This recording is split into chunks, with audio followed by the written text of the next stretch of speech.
నేను నమ్ముతున్నాను. ప్రభు మీ అందరినీ దీవించునుగా. రాను మన భక్తి తగ్గిపోకూడదు. రాను మన భక్తి ఎక్కువ అవ్వాలి. తొందరగా రావడానికి ప్రయత్నం చేద్దాం. ఇంకొకరిని నడిపించడానికి ప్రయత్నం చేద్దాం. అలాగూ ప్రోత్సహించి అందరూ కలిసి పని చేయగలిగితేనే ప్రభు పరిచర్య ముందుకు వెళ్తారు. గడిచిన వారంలో అదే చెప్పాను. సంఘమంతా కలిసి పరిచర్య చెయ్యాలి అని జ్ఞాపకం చేశాను. ఐక్యత లేకపోతే మనం ఏమీ చేయలేము. అది ఆశీర్వాదమైన ఏదైనా సరే పరిచర్య అయినా ఐక్యత ఖచ్చితంగా ఉండాలి. కూడి వచ్చిన మీ అందరిని బట్టి ప్రభుని స్తుతిస్తున్నాను. ఉదయకాల సమయంలో ప్రభు సన్నిధిలో ఉండాలని మీకున్న తపన ఆశను బట్టి ప్రభుకి మహిమ కలుగునుగా. ఉదయానికి రాత్రి కాల సమయంలో ప్రార్థన చేసి నిద్ర లేకపోయినా మరలా ఉదయాన్నే రెడీ అయ్యి రావడం అనేది అంత సులువైన విషయం కాదు.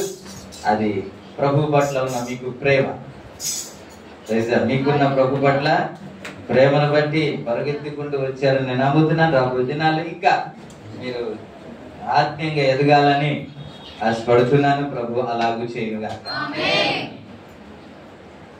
గడిచిన వారంలోనే చదువుకున్న లేఖనాన్ని చదువుకుని చిన్న మాట గుర్తు చేస్తాను. ఈరోజు ఒకడు ఇట్లు 1000 మందిని తరుమును. ఫస్ట్ నుంచి చదివండి, మొత్తం అంతా చదివండి. తమ ఆశ్రయము దుర్గము వారిని అమ్మివేసిన ఎడల యెహోవా వారిని అప్పగించిన. ఒక్క నిమిషం ఆగండి. ఏంటా అనేది ఎదురు చూసిన ద్వితీయోపదేశకాండం 32వ అధ్యాయము 35వ వచనం. ఒక్క వారం అయినప్పుడు కూడా మనకి మెమరీ పవర్ ఎక్కువ కాబట్టి వీటిని 32 లేదా దాంట్లో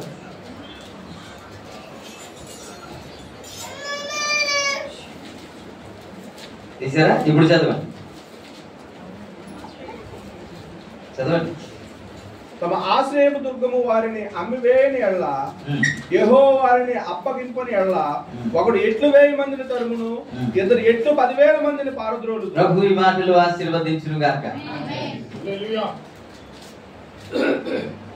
మన అందరితో దేవుడు మాట్లాడును గాక. వినే చెవులు, గ్రహించే మనసు మన అందరికి అనుగ్రహించును గాక. నీకు కష్టాలు ఉందని ముఖం మార్చుకుని ఉందామా అంటే దీనికి ఒక 5 నిమిషాలు నన్ను వేస్ట్ చేయలేక. మీ ముఖాలు ఎప్పుడు సంతోషంగా ఉండాలి. లోపల ఉన్నప్పుడు కూడా బయట కనబడకూడదు. ఎందుకని?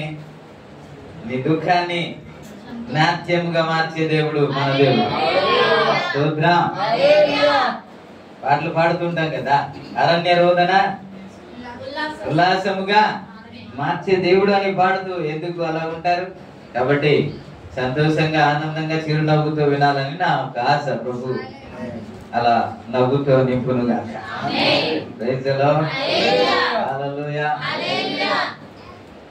గడిచిన వారంలో ఈ మాట గుర్తు చేశాను. మరలా ఎందుకు చదువుకున్నానంటే వేరేదో చెప్తే బాగుందో అనిపిస్తుంది. కొన్ని సందేహాలు ఉండిపోద్ది. అందుకని ఇది కూడా గుర్తు చేసి ముందుకు వెళ్ళాలని ఆశపడుతున్నా. మనము ఏకీవిస్తే భార్యాభర్తలు ఏకీవిస్తే, సంఘ పెద్దలు ఏకీవిస్తే, సంఘం ఏకీవిస్తే, విశ్వాసులు ఏకీవిస్తే, దైవ సేవకులు ఏకీవించి ఏదైనా చేస్తే 10 రెట్లు ఆశీర్వాదం మనము పొందుకోగలం అని గుర్తు చేశాను కదా. ఈ సందర్భంలో ఎందుకు జ్ఞాపకం చేసిన, ఒకవేళ మీరు ఈ విధంగా అనుకుంటారు, మేము ఏకీవిస్తున్నామండి, మా ఆయన నేను ఒకే మాట మీద ఉంటామండి, కానీ ఆశీర్వాదము లేదండి అంటారేమో. నాకు తెలుసు, అందుకే ఇది చెప్తున్నా. ఒక కుటుంబాన్ని మీకు జ్ఞాపకం చేసిన అపొస్తలుల కార్యం 5వ అధ్యాయంలో ఒక కుటుంబం కనబడతారు. ఆ కుటుంబం గురించి మీకు అందరికీ తెలుసు. మీరు అలా తీసి చూస్తూ ఉండండి.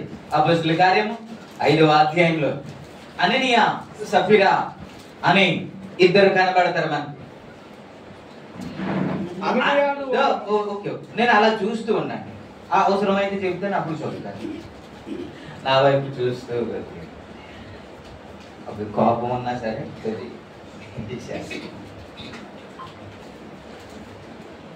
ఈ అననీయ అని ఒక అతను చర్చికి వచ్చాడంట. పాస్టర్ గారు కూర్చున్నారు. పాస్టర్ గారు చూసి అననీయ అని అడిగారు. అయ్యా ఏంటి అని ఒక సందర్భాన్ని అడిగారు. అడిగితే ఆయన ఒక మాట చెప్పారు, అవును అని. అది అయిపోయింది. లేదా ఇంతకే అమ్మారా అని అడిగారంట. ఇంతకే మీరు అమ్మారా అని అంటే అని అన్నాడు, అవును అని. కొన్ని సంగతులు జరిగాయి. ఆ జరిగిన తర్వాత తన భార్య కూడా వచ్చింది. వచ్చిందా రాలేదా? అసలు దీని గురించి తెలుసా లేదా మీకు? అంటే తెలుసా? మరి తెలిస్తే అలా చూస్తున్నారేంటి? 7వ వచనం నుండి చదవద్దు, అలా చూస్తుండండి. ఇంచుమించు 3 గంటల సేపటికి వాని భార్య జరిగినది ఎరుగక లోపలికి వచ్చెను అన్నమాట. లోపలికి రాగానే మరలా దైవ సేవకుడు అడుగుతున్నాడు, మీరు ఇంతకే అమ్మితిరా అని 8వ వచనంలో అడుగు. ఆ భార్య కూడా చెబుతుంది, ఏమోనండి నాకు తెలియదండి, ఏమోనండి మా ఆయనకే తెలుసండి, ఏమోనండి ఆ విషయంలో నాకేమీ తెలియదండి, దాని జోలికి నేను వెళ్ళనండి, అంతా మా ఆయనే చూసుకుంటాడండి, నా పాత్ర ఏమీ లేదండి, మీరు అనుకున్నట్టు ఏమి అని అన్నదా? నా మాట్లాడండి అన్నదా? ఏమంటుంది? భర్త ఏదైతే చెప్పాడు భార్య కూడా అవును అదేనండి. భార్య ఏదైతే చెబుతుందో భర్త కూడా ఒక్కటిగా ఉన్నారా లేదా? ఒక మాట మీద ఉన్నారా లేదా? ఒకే ఆలోచన, ఒకే ఉద్దేశం, ఒకే మాట, ఒకే ఆలోచన వీరు కలిగి ఉన్నారు. ఏకీవిస్తున్నారా లేదా? మనం ఏమని నేర్చుకుంటున్నామంటే, ఇద్దరు ఏకీవిస్తే, ఒకరు పోరాడితే 1000 మంది, ఇద్దరు ఏకీవిస్తే 10,000 మంది అనేది. ఒకరు ప్రార్థన చేస్తే అది కొంతవరకే మనం పొందుకోగలము, కానీ ఇద్దరు ఏకీవించి మనం ఏదైనా చేయగలిగితే 10 రెట్లు ఆశీర్వాదం, 10 రెట్లు విజయాన్ని మనము సాధించగలము అనే మాట మీకు గుర్తు చేస్తున్నాను. అయితే ఈ కుటుంబము ఏకీవిస్తున్నారా లేదా? ఒక మాట మీద ఉన్నారా లేదా అండి? ఒకే మాట మీద ఉన్నారు కదండి, ఒకే ఆలోచన, మాట మారట్లేదు. ఎన్నిసార్లు అడిగినా సరే ఆ భార్య అదే మాట. ఏంటండి? అదే మాట. భర్త అదే మాట. వీళ్ళకి ఆశీర్వాదం రావాలా వద్దా అంటే ఖచ్చితంగా రావాలి, కానీ ఆశీర్వాదం అయితే రాలేదు. ఎందుకని? అదే నేను చూస్తాను. ఎందుకని? నేను ఒక కుటుంబాన్ని అడిగాను, అయ్యా మీరు ఇద్దరు కష్టపడుతున్నారు కదా, ఇద్దరు ఉద్యోగం చేస్తున్నారు కదా. వాళ్ళ భార్యని అడిగాను, అమ్మా నీ డబ్బులు ఏం చేస్తావు? నీ మట్టుకు నువ్వు ఖర్చు పెడతావా? నీ మట్టుకు నువ్వు ఉంచుకుంటావా అంటే, అదే లేదండి పాస్టర్ గారు, మా ఆయనే అంతా చూసుకుంటారు, నాకు ఏ ప్రమేయం నాదేమీ లేదు అని. తను అడిగాను, ఏంటయ్యా అని అడిగితే, అవునయ్యా ఇదిగో నా కార్డు, ఇదిగో మా ఆవిడ కార్డు, ఇదిగో అనేసి చూపించాను. దేవునికి స్తోత్రం. ఏకీవిస్తున్నారా లేదా? ఒక్కడిగా ఉన్నారా లేదా? కొన్ని కుటుంబంలో తన సంపద తండ్రి, అతని సంపద అదండి, ఇతనికి ఇష్టమైనట్టు ఇతను, ఆవిడికి ఇష్టమైనట్టు ఆవిడ. కానీ ఖర్చులో కూడా, సంపాదనలో కూడా ఒకటి, ఎవరో ఒకరే నడిపించాలి అని ఒకటిగా ఉన్నారా లేదా? ఇది ఏకీవించినట్టే కాదా? ఏకీవిస్తే ఏమి రావాలి? 10 రెట్లు ఆశీర్వాదము రావాలి కదా. దేవునికి స్తోత్రం. మీరు అనుకున్న 10 రెట్లు ఆశీర్వాదం రావాలి అని అంటే, వాళ్ళ దగ్గరికి వెళ్ళి ఒక 3 లక్షలు, వీళ్ళ దగ్గరికి వెళ్ళి ఒక 5 లక్షలు, వీళ్ళ దగ్గరికి వెళ్ళి ఒక 2 లక్షలు తెచ్చేస్తే అది ఆశీర్వాదం అంటున్నారేమో. ఆశీర్వదించబడిన వారు ఎలా ఉంటారు తెలుసా? అప్పు ఇచ్చేవారుగా ఉంటారు, కానీ అప్పు అలాగని మీరు తప్పుగా అనుకోవాలి. సందర్భాన్ని బట్టి చెప్తున్నాను సుమా. కాబట్టి ఆశీర్వాదం, రెట్టింపు ఆశీర్వాదము గురించి జ్ఞాపకం చేసిన ఏంటి అంటే, ఓబేదెదోము కదా, అద్భుత రీతిగా ఆశీర్వదించబడ్డాం. 3 నెలలు, 3 సంవత్సరాలు కాదండి, 3 నెలల్లోనే తన పరిస్థితులన్నీ మారిపోయి, ఆర్థిక పరిస్థితులన్నీ మారిపోయానండి, కుటుంబ పరిస్థితులన్నీ మారిపోయి, అన్ని దేవుడు ఆశీర్వదించాడు. ప్రభునామానికి మహిమ కలుగుగాక. హల్లెలూయా. ఈ కుటుంబం ఏక మనసుతో మనసుతో ఉన్నారు, ఈ కుటుంబం ఏకీవిస్తూ ఉన్నారు, ఈ కుటుంబం ఒకే మాట మీద ఉన్నారు. ఈ భార్య భర్తలు, భార్య ఏంటంటే భర్త ఏది మాట్లాడితే భార్య అదే మాట్లాడుతుంది. అయినప్పటికీ కూడా ఎందుకు ఆశీర్వదించబడలేదు అని అంటే మనం ఏకీవించవలసింది లోక సంబంధమైన విషయం కానీ కాదు. లోకరీతిగా ఒకటైతే లోకరీతిగా ఏకీవిస్తే మనకు ఆశీర్వాదం వస్తది అని బైబిల్ చెప్పలే. దాని అర్థం అది కానే కాదు. మనం ఏకీవిస్తే దేనిలో ఏకీవించాలంటే దేవుని పని జరిగించడానికి ఏకీవించాలి, దేవుని ఆజ్ఞను నెరవేర్చడానికి ఏకీవించాలి, దేవుని మాటను పాటించడానికి ఏకీవించాలి, దేవుని మందిరానికి వెళ్ళడానికి ఏకీవించాలి, దేవుని సహవాసానికి వెళ్ళడానికి ఏకీవించాలి కదా. ఈ రోజుల్లో భార్య వస్తే నాకు తెలుసు ఈ 2-3 వారాల్లో నేను మాట్లాడుతున్న మాట మీకు ఇంపుగా లేదు, మీకు ఇబ్బందిగా ఉంది, మీకు బాధగా ఉంది, నాకు తెలుసు. నొచ్చుకున్నట్టు అనిపిస్తుంది, నాకు తెలుసు. మీరు ఒకవేళ ఒకప్పుడు వినేవారు చాలా బాగా అండి అని నవ్వుతూ చిరునవ్వుతూ వినేవారు, బాగా చెబుతున్నారండి వినేవారు. ఇప్పుడు అలా లేదు, మీ ముఖంలో చిరునవ్వు లేదు, ముఖం తల ఎత్తి చూడలేని పరిస్థితి. ఎందుకు తెలుసా? నా గురించే, నన్నే, నా కుటుంబం గురించి అనిపిస్తుంది. కాబట్టి ఒక మాట చెప్పనా, మీరు చెబుతూ ఉంటే నిజమే అనుకున్నా, పాస్టర్ గారు మీరు చాలా బాగా వాక్యం చెబుతారండి, మీరు చాలా బాగా వర్ణిస్తారు, మీరు ఎక్కడ లేని మర్మాలు చెబుతున్నారండి అని అంటే నిజమే అని నేను అనుకున్నా.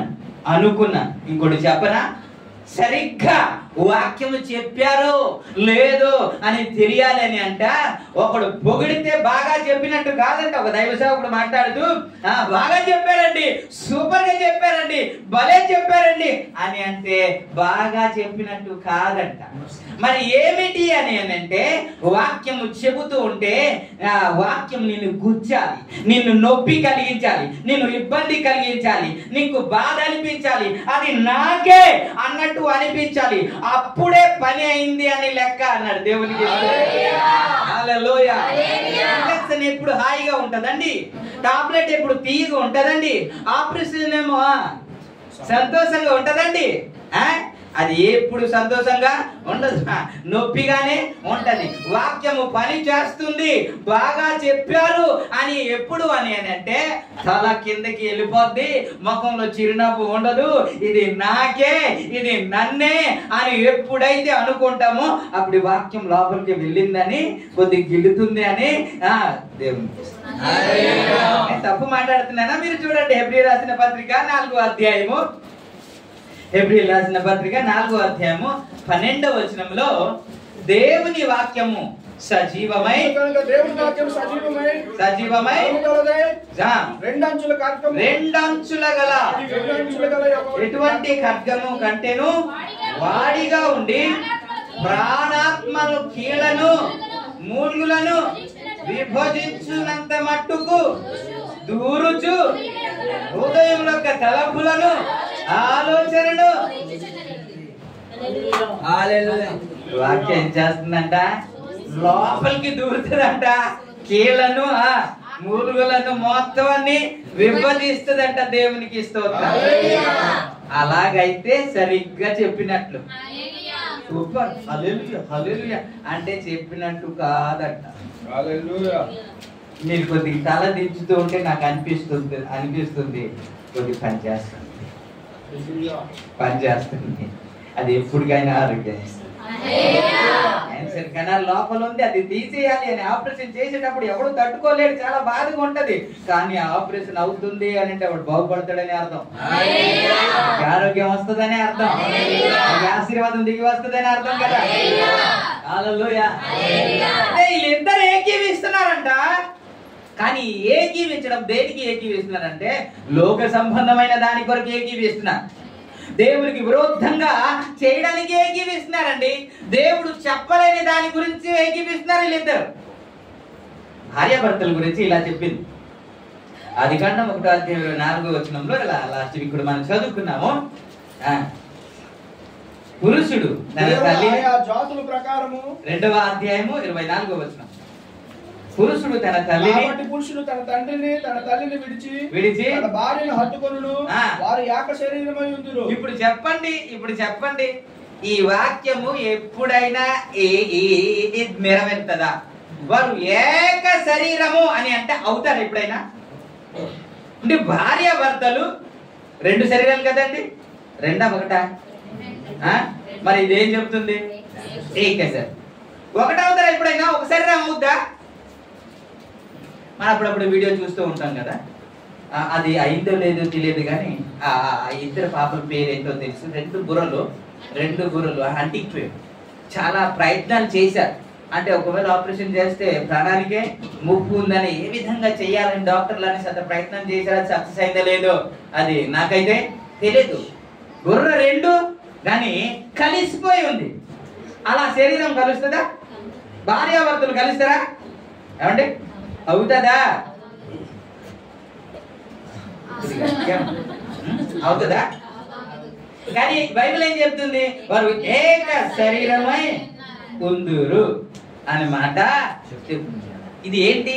ఎలా అర్థం చేసుకుంటారు? వాళ్ళిద్దరు కలిసిపోయి ఒకటి అయిపోతారా? దాని గురించి మీకు గుర్తు చేశాను, మీకు జ్ఞాపకం లేదు, మళ్ళీ ఎలా చూస్తున్నారు. ఏంటి అని అంటే ఏక శరీరం అంటే ఈవిడ గారేమో అక్కడ పెరుగుతుంది, ఈవిడ టేస్ట్ వేరు, అతని టేస్ట్ వేరు, అతని ఆలోచన వేరు, ఇతని ఆలోచన వేరు, అతని ఉద్దేశం వేరు, ఈవిడ ఉద్దేశము వేరు. ఇలా వేరుగా వేరు ఆలోచనలో, వేరు కుటుంబంలో, వేరే జాతిలో, వంశంలోనే పుట్టిన వీరు జతపరచబడిన తర్వాత ఆ టేస్ట్ వేరే టేస్ట్ కదండి, వేరే ఉద్దేశం కదండి. ఇప్పుడు ఏమైపోయాలంటే తన ఉద్దేశమే ఈవిడ గారి ఉద్దేశం, తన ఆలోచనే చెప్పండి. మా ఆయన చెప్తే ఏం చెప్తే అదేనండి కదండి. భర్త ఏం చెప్తే భార్య అదే చెయ్యాలి. భార్య ఆలోచనే భర్త ఆలోచన. దానినే దేవుడు ఏమన్నాడంటే ఏక శరీరము రెండే, ఆలోచన మాత్రము ఒకటే, ఉద్దేశం మాత్రము ఒకటే, వారి ప్రయత్నం మాత్రము ఒకటే. నీ ప్రయత్నం నువ్వు, తన ప్రయత్నం తను చేస్తే అది ఏకీవించినట్టు కానీ కాదు కదా. దానినే అన్నాడు వారు ఏక శరీరమై.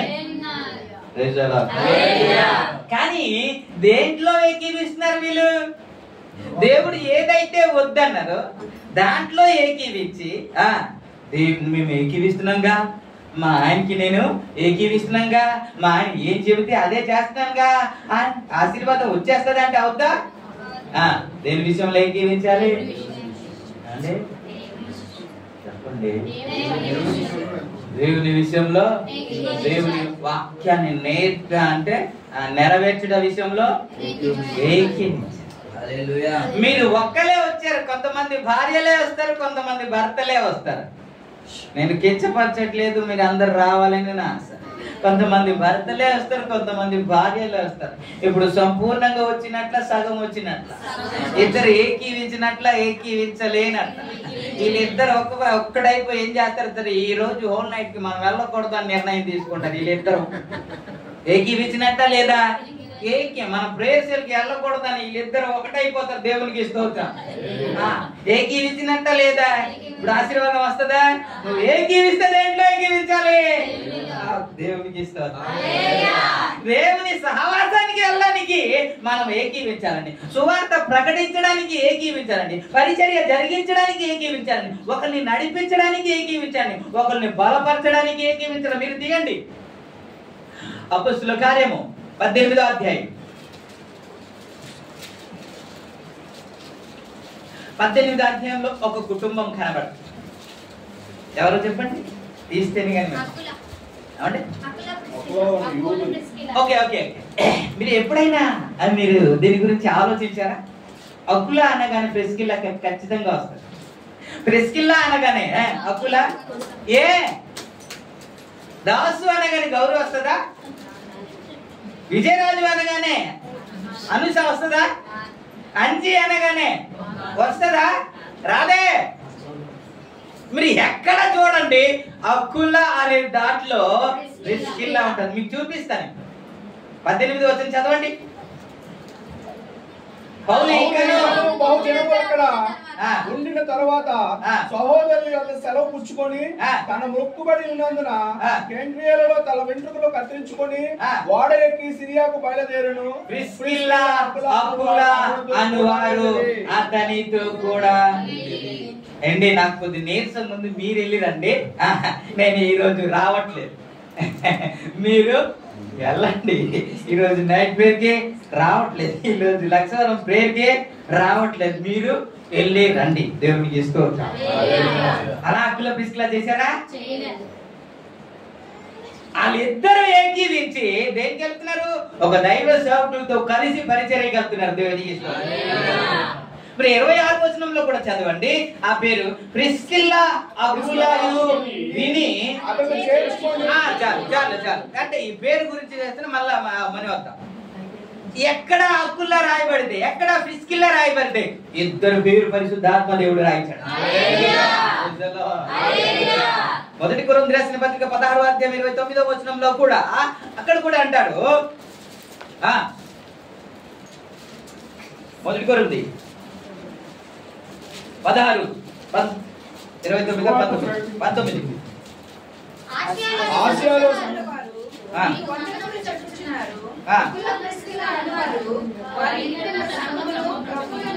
ఎవరెవరో అకుల ప్రిస్కిలా అనువారును వారి ఇంటనున్న సంఘమును ప్రభువునందు మీకు అనేక వందనములు.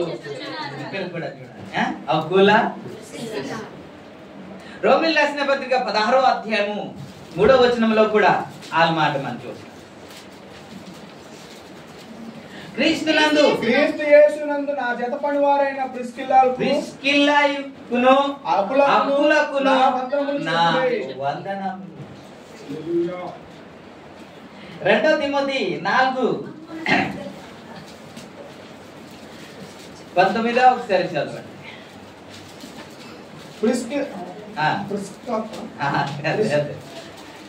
ప్రిస్కిల్లాకును అకులాకును ఓనేసిఫోరు ఇంటి వారిని నా వందనములు.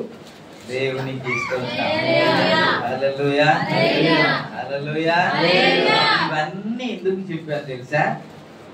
పౌలు ఏ పత్రికలు రాసినా ఒక్కడ పేరు రాయలేదండి. ఒక్కడ పేరు, ఇద్దరు పేరు రాసి. నేను అనుకుంటా ఈ రోజు నుంచి పావని పేరు వస్తే పక్కన సురేష్ గారి పేరు రావాలి. అప్పుడప్పుడు నేను ప్రేయర్ చేస్తుంటాను, మీకు గుర్తుందో లేదో. అయ్యా వీరిని అకుల ప్రిస్కిల్లా వలె దీవించు నాయన అని ప్రార్థన చేయాలి. మీకు అర్థం కాలేదు ఏంటి వాళ్ళ పేరు ఎత్తుతున్నారని. వాళ్ళు ప్రభు పరిచర్యలో ఎంతగా సాగారు. ఇప్పుడు మీరు చూడండి 18వ అధ్యాయం తీశారు కదండి. 24 నుంచి మనము అలా మీరు చూస్తూ ఉండండి. అపొస్తలుల కార్యము 18వ అధ్యాయంలో మనం చూస్తాం. 24 నుంచి చదువుకుంటే చాలు. అపోల్లో అనే ఒక వ్యక్తి వస్తాడంట. ఆయనకి యోహాను బాప్తిస్మం గురించి మాత్రమే తెలుసుకున్న వాడే. ఆయన తీవ్రత గల వారి సువార్త ప్రకటిస్తుంటే పరిశుద్ధాత్మ అనుభవం ఆయనకి లేదు. పరిశుద్ధాత్మ ఆయనకి అనుభవం లేకపోతే ఇప్పుడు వీళ్ళిద్దరు 26లో అదే మనం చదువుకున్నాము. ప్రిస్కిల్లా అకులయు విని అతని చేర్చుకొని దేవుని మార్గమును మరీ పూర్తిగా అతనికి విషాదపరిచి. ఎవరు? దాసు గారు వెళ్ళి సమాధాన పరిచారు అని కాదు. ఏంటి?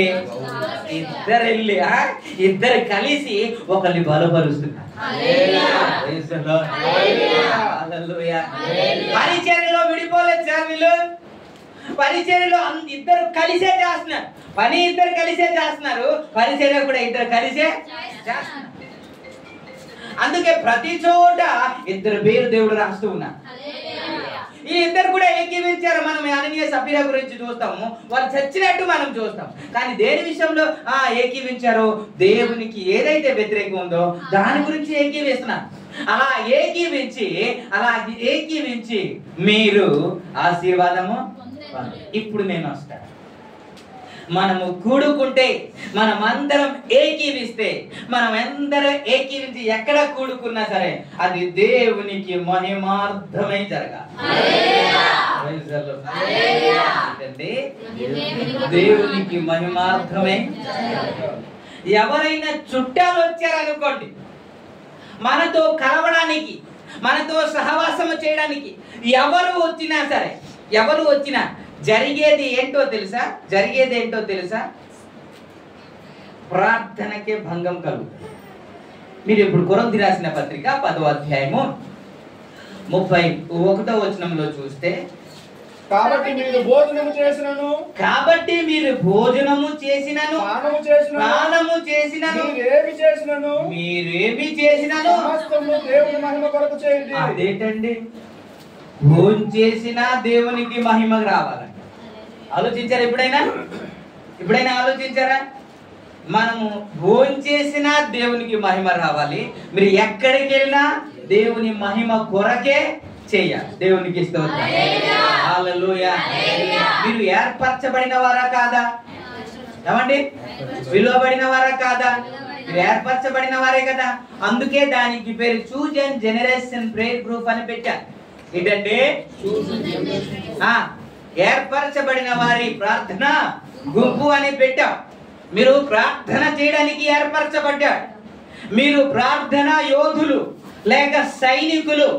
ఎవరైనా మీతో సహవాసము చేయడానికి ఏకీవించడానికి వస్తే, మీ బంధువులతో గాని మీరు ఏకీవించినప్పుడు జరిగేది ఏంటో తెలుసా? మొట్టమొదటి శనివారం ప్రార్థనకు చిన్న ప్రార్థన చేసి క్లోజ్ చేస్తాం.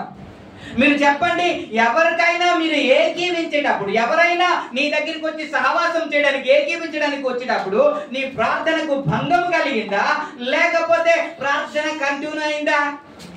ఎవరైనా ఏకీవించినట్టు మొదట ఏ విధంగా అయితే ఫస్ట్ నుంచి లాస్ట్ వరకు మనం ఏకీవించామో అలాగే ఏకీవించామా, లేకపోతే మధ్యలో చిన్న ప్రేయర్ చేసి కట్ చేసామా? ప్రార్థనకు భంగం కలిగిందా, లేకపోతే చెప్పండి సార్. మనం అందరం కూడుకున్నాం, దేవునికి స్తోత్రం. మన కుటుంబ సభ్యులందరూ కూడుకున్నాం, దేవునికి స్తోత్రం.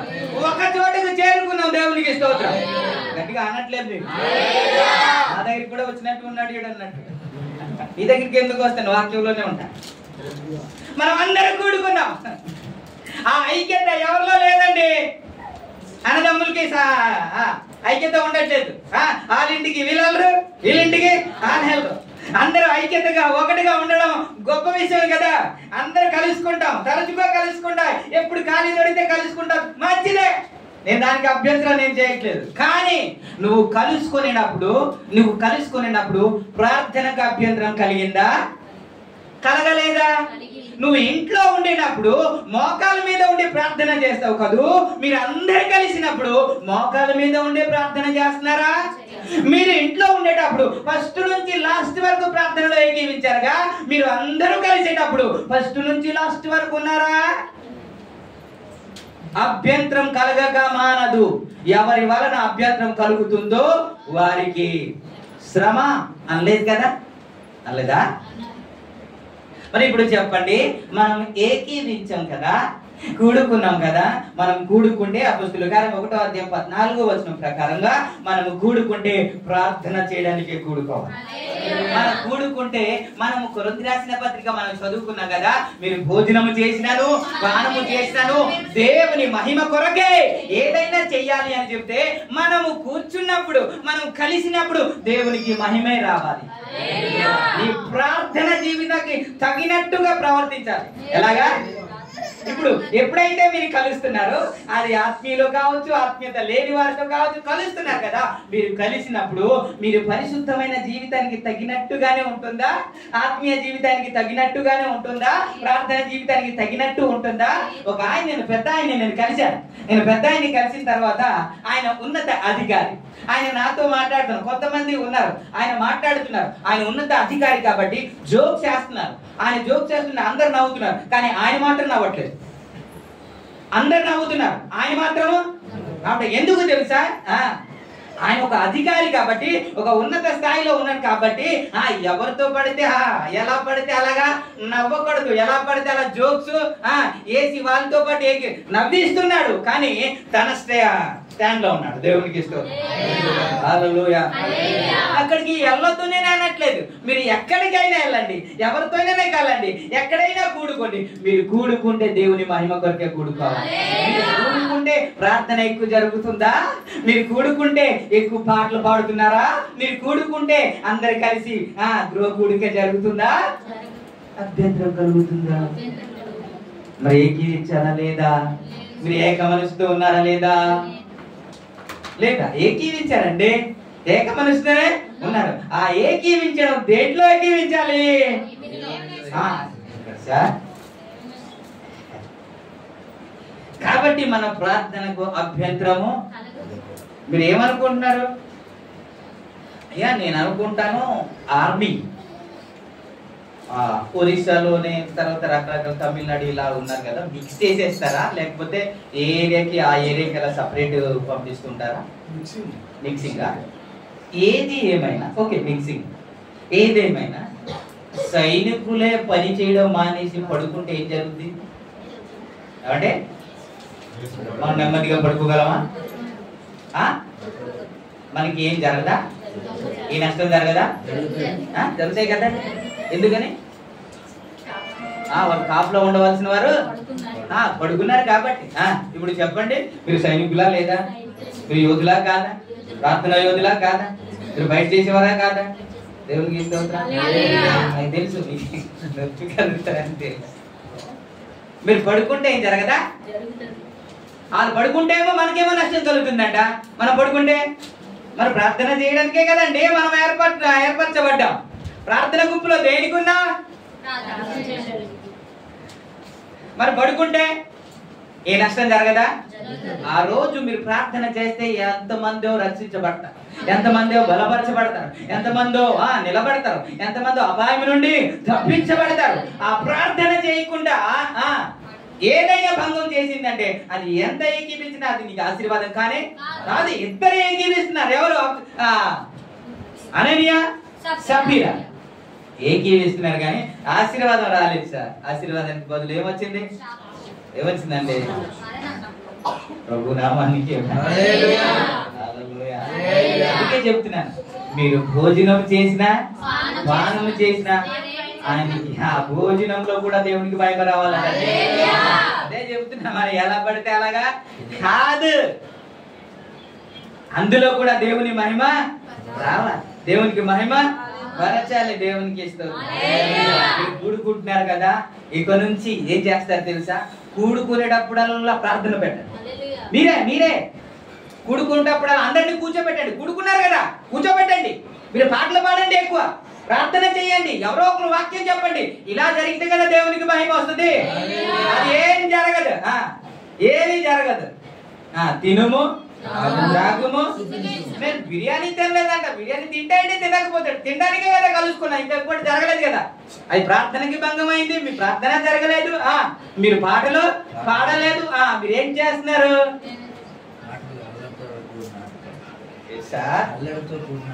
లేదు నేను అలాగా లేదు. కాబట్టి ఈ ఏక మనసు ఆశీర్వాదం మనకి తీసుకొని రాదు. అందుకే ఈ మాట తీసుకున్నాం. మనం ఏకీవిస్తే దేంట్లో ఏకీవించాలి? ఏమే ప్రార్థన ఉంది కదా, పదా వెళ్దాం అని అంటే భార్య ఏమనాలి? అనుభవంతో కూడినట్టు.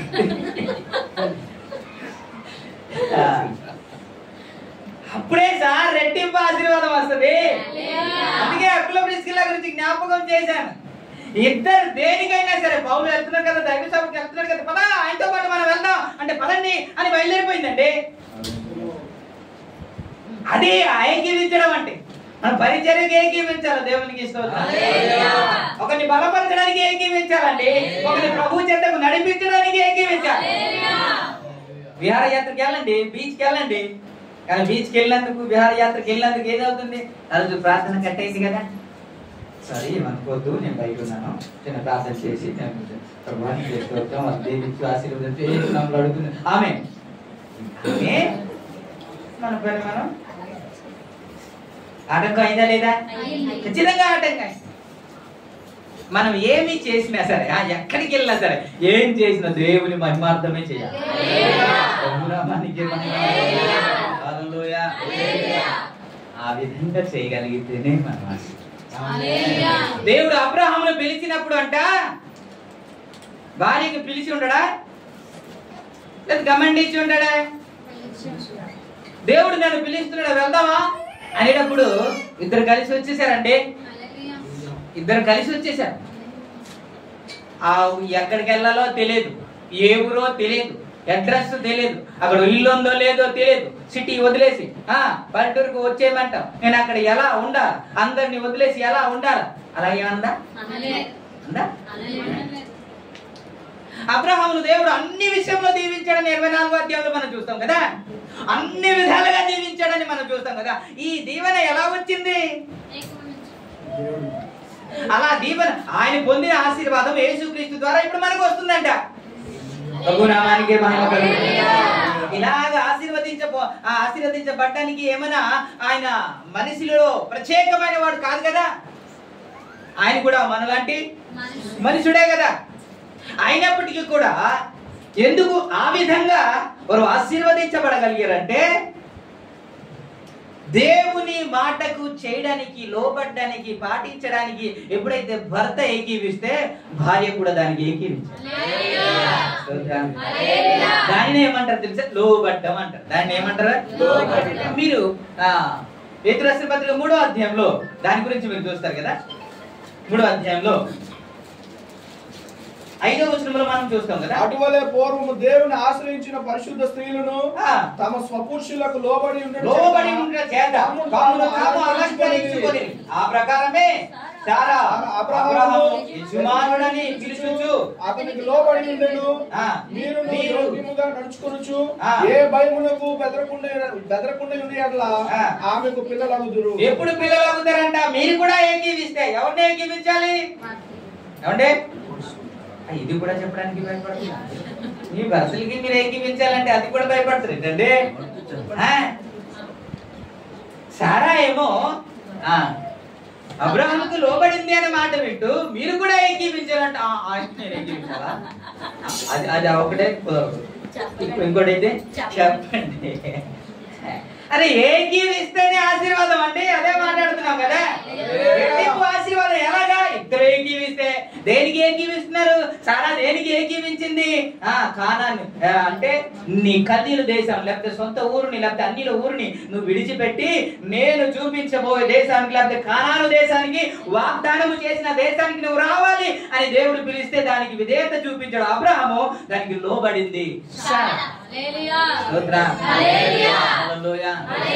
ఏ విషయంలో వ్యతిరేకించినట్టు సారా కనబడదు మనకి. అయ్యి వద్దు. ఇప్పుడు నేను జ్ఞాపకం చేస్తాను. అబ్రహాంతో మాట్లాడాడు, సారాతో మాట్లాడే దేవుడు. అంటే గట్టిగా మాట్లాడు. పెట్టాను కదండి, నాకు వినపడట్లేదు. గట్టిగా ఇప్పుడు నోహావుతో మాట్లాడారా, లేకపోతే తన భార్యతో మాట్లాడారా, తన కొడుకుతో మాట్లాడారా, కోడలతో మాట్లాడారా? నోహావుతో మాట్లాడితే కుటుంబం అందరు కలిసి పరిచయం చేశారంటే, అందరు కలిసి ఓడ కట్టారంటే, అందరూ కలిసి ఏకీవించి కట్టారు. కాబట్టి ఎంతమంది కట్టారో అంతమంది రక్షించబడ్డారు. అబ్రహాంతో మాట్లాడాడు, కానీ ఆ మాటకి ఎవరు లోబడిందంటే సారా లోబడిందంటే. ఇదిగో నువ్వు వెళ్తున్నావు గానీ వెనక్కి తిరిగి మాత్రం చూడకు, మీ ఇద్దరు ఎవరు చూడకూడదు అని చెబితే భార్యను కూడా చెప్పాడు కదా, చెప్పుకుంటాడు కదా. జాగ్రత్త, దేవుడు ఏదైతే చెప్పాడో అది మనం ఖచ్చితంగా మనము పాటించాలి. వెనక్కి తిరిగి చూడకు అని అంటే వెనక్కి తిరిగి చూచింది అయిపోయింది. రెట్టింపు ఆశీర్వాదం ఏమి లేదు. మనము లోకానుసారంగా ఏకీవిస్తాం, ఇదే ఏక మనసు అనుకుంటాం, కానీ ఆత్మానుసారంగా ఏకీవించము. ఇదేమో పర్వాలేదులే అనుకుంటాం. ఈ పర్వాలేదు అన్నమాట కూడా వాక్యం చెప్తాను ఒకసారి సందర్భం. పర్వాలేదు అన్నమాట ఎంత భయంకరమైనదో అది మీకు జ్ఞాపకం చేస్తాను. పర్వాలేదు అనుకుంటాం, ఆశీర్వాదం ఎట్టా వస్తుంది? ఆత్మ సంబంధమైన ఏకీవిస్తే కదా దేవుని ఆశీర్వాదం వస్తుంది.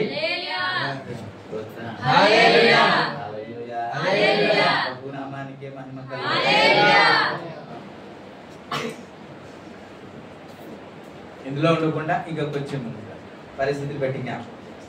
సంఖ్యాకాండం 16వ అధ్యాయం. సంఖ్యాకాండం 16వ అధ్యాయంలో కొంతమంది ఉన్నారు.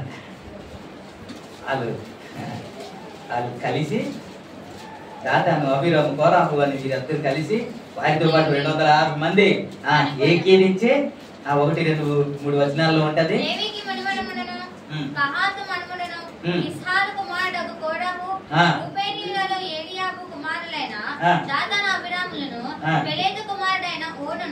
యోచించుకొని ఇశ్రాయేలులో పేరు పొందిన సభికులను సమాజ ప్రధానులైన 250 మందితో మోషేకు ఎదురుగా లేచి 250 మందితో మోషేకు వ్యతిరేకంగా. నేను ఈ సందర్భంలో సేవకుల గురించి మాట్లాడలేదు. పరిచర్య చేస్తున్న వారికి ఎవరైనా వ్యతిరేకంగా లేచారనుకోండి, మీరు ఏమి చేయమాకండి. మీరు ఏమి చేయమాకండి, దేవుడు ఉన్నాడు, ఆయనే చూసుకుంటాడు. వ్యతిరేకిస్తే రియాక్షన్ ఎవరిది తెలుసా? ఒక ఆయన మనం కొడితే చీపురు కట్ట, ఆయన కొడితే దుడ్డు కర్ర. అదే కదా, నీ చేతిలో నీ దండమును నీ దుడ్డు కర్రయు నన్ను ఆదరించును అన్నమాట ఉంటది కదా. మీరు కొడితే చీపురు కట్ట. చీపురు కట్ట అంటే అలవాటు ఉన్నట్టుంది. వాళ్ళకి అదే కనబడుతుంది, ఇంకేం కనబడదు. ఇంట్లో కర్రలు అవి కనబడుతుంది.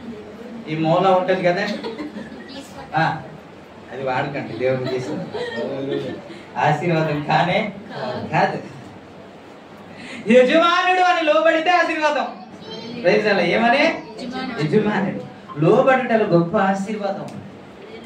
వీళ్ళు ఎవరితో విభోదిస్తున్నారు తెలుసండి? నిజానికి చెప్పాలంటే దైవ సేవకులను ఏకీవించాల, పరిచర్య చేసే వాళ్ళని ఏకీవించాల. సంఘము వారి కొరకు ప్రార్థన చేస్తుంది కాబట్టి క్షేమంగా ఉంటున్నారండి, కాదంటారా? చుట్టుపక్కల ఉన్న వారికి ఇప్పుడు కొంతమంది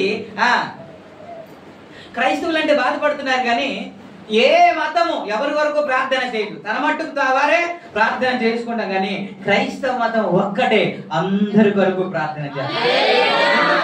నా దేవుడు చెప్పాడు కాబట్టి రాజుల కొరకు ప్రార్థన చేయాలి, మంత్రుల కొరకు ప్రార్థన చేయాలి, అధికారుల కొరకు ప్రార్థన చేయాలి, ప్రజల కొరకు ప్రార్థన చేయాలి, మనుషులందరి కొరకు ప్రార్థన చేయమని నా దేవుడు చెప్పాడు కాబట్టి ఖచ్చితంగా ఎవరు కొట్టినా తిట్టినా వద్దన్నా సరే మనం ప్రార్థన చేస్తాం. నేను అనుకుంటాను మన ప్రార్థనే మన ప్రాంతంలో ఉన్న వారందరినీ కాపాడుతుంది. ప్రార్థనే అనేక మందిని కాపాడుతుంది.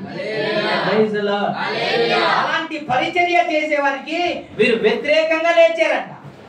వ్యతిరేకంగా లేచారు. ఏం సాధించారు చెప్పండి? వ్యతిరేకంగా లేచి ఏం సాధించారు? మోసే ఏమనలేదు, సాగిల పడ్డాడు అని మాట ఉంటది కదా, తీసారు అక్కడ ఆ కింద వచనంలోనే.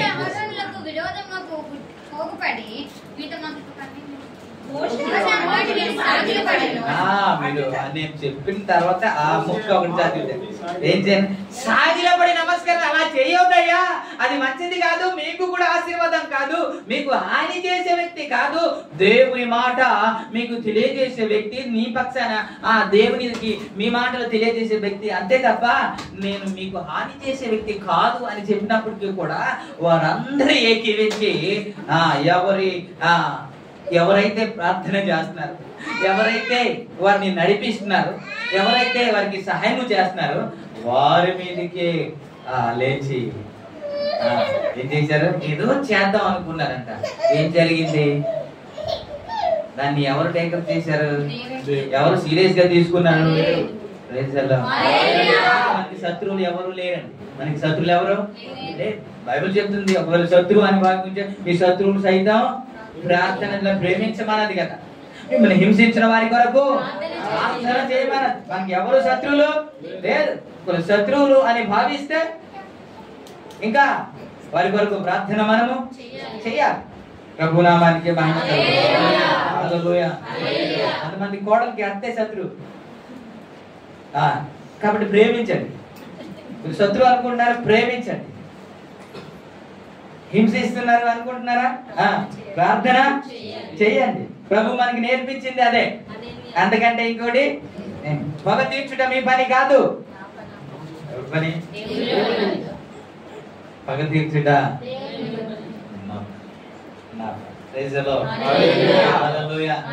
ప్రభుకి అప్పగించండి. ప్రభుకి అప్పగించండి. ప్రభుకి అప్పగిస్తే ఆయనే చూసుకుంటారు. కొట్టాలో, తిట్టాలో, హృదయం మార్చాలో, కఠిన హృదయం కరిగించాలో, మోకాలంటే కిందకి దించాలో, ఏం చేయాలో ఆయనకి తెలుసు. మీరు డైరెక్షన్ ఇవ్వమాకండి.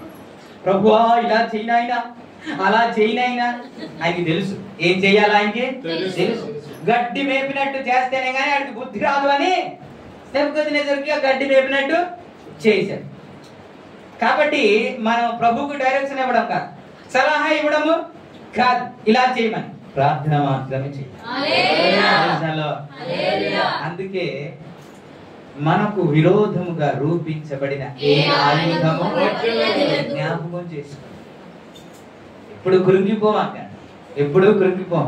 ఎందుకు మోసే కంగారు పడలేదు, ఎందుకు మోసే అయ్యో ఏంటి పరిస్థితి అని అనుకోలేదు అని అంటే తన పక్షాన ఉన్నవారు ఎవరో ఆయనకి తెలుసు కాబట్టి, ఆయన ఏం చేస్తాడనేది తెలుసు కాబట్టి ఆయన సత ప్రయత్నం చేశారు. వారిని చంపాలనే ప్రయత్నం ఏమి కానే కాదు, వారు బ్రతకాలనే ప్రయత్నం చేశారు. కానీ చివరి వరకు వారు వ్యతిరేకించారు. చివరి వరకు వ్యతిరేకించారు. దైవ సేవకుల మాట వినలే. దేవునికి స్తోత్రం. హల్లెలూయా.